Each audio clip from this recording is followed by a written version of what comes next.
गरीब बेटा की सर्दी जैकेट। उत्तराखंड में बर्फीले पहाड़ों के पास कुछ गांव बसे थे। वो गांव बहुत सुंदर होने की वजह से उन्हें देखने के लिए बहुत लोग आते थे।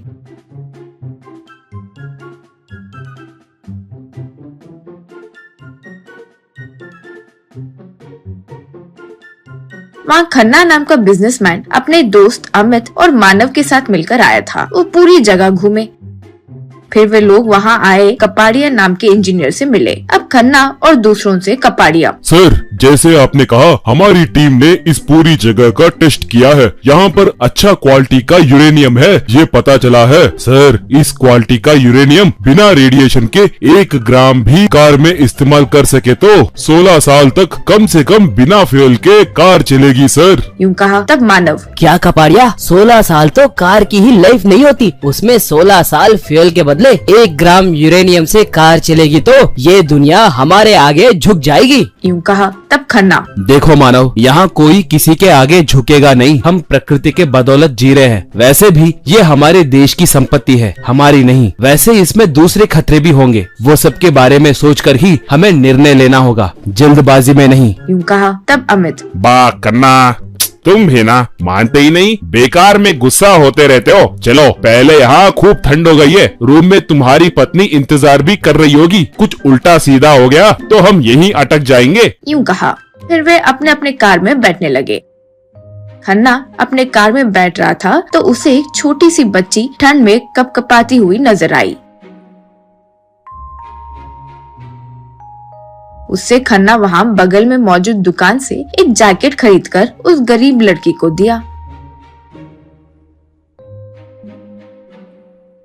वो जैकेट लेकर वो बच्ची, तुरंत यहाँ से निकल जाओ, तुम्हारी जिंदगी को खतरा है, मेरी बात मानो और यहाँ से चले जाओ, यूँ बोली। तब खन्ना, देखने से तो तुम मेरी मरी हुई बेटी की तरह ही हो। ठंड में क्या बात कर रही हो, तुम्हें ही नहीं पता। यहाँ से तुम पहले अपने घर जाओ, कहकर वो अपने कार में बैठकर चले गया। वो लड़की उस कार की तरफ ही देखती रह गई।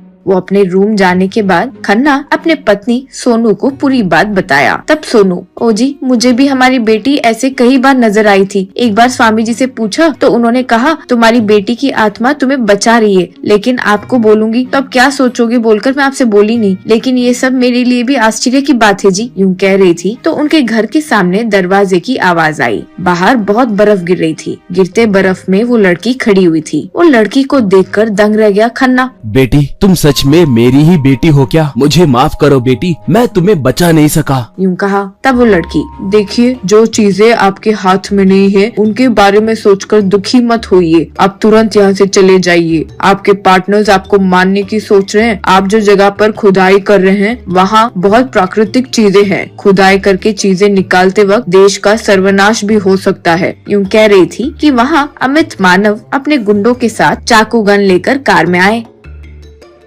उन्हें देखकर लड़की गायब हो गई।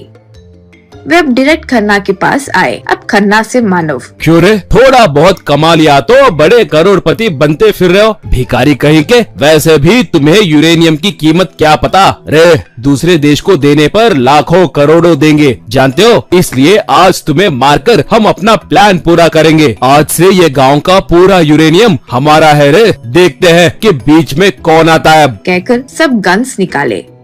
अब वो लड़की माता पिता के आगे मानव के खिलाफ प्रकट हुई। उन्हें देखकर वे लोग दंग रह गए। उसने हाथ से सबको रोका। बस मानव और उसके आदमी सारे घर से बाहर उछलकर गिर गए। उनके ऊपर बहुत ज्यादा बर्फ गिरी। वे सब नीचे दबकर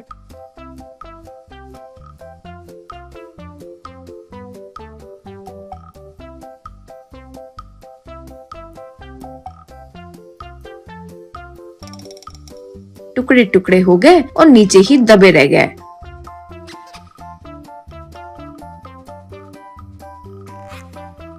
अब खन्ना से वो लड़की, पिताजी, आप जो ये स्वेटर लाए बहुत अच्छा है, मैं ये आपकी याद में रख लूंगी, लेकिन आप फिर इस तरफ कभी मत आइएगा, यूँ बोली। तब खन्ना, ठीक है बेटी, कहकर बेटी की तरफ देखते हुए दुखी होकर अपने पत्नी को लेकर कार में निकल गया।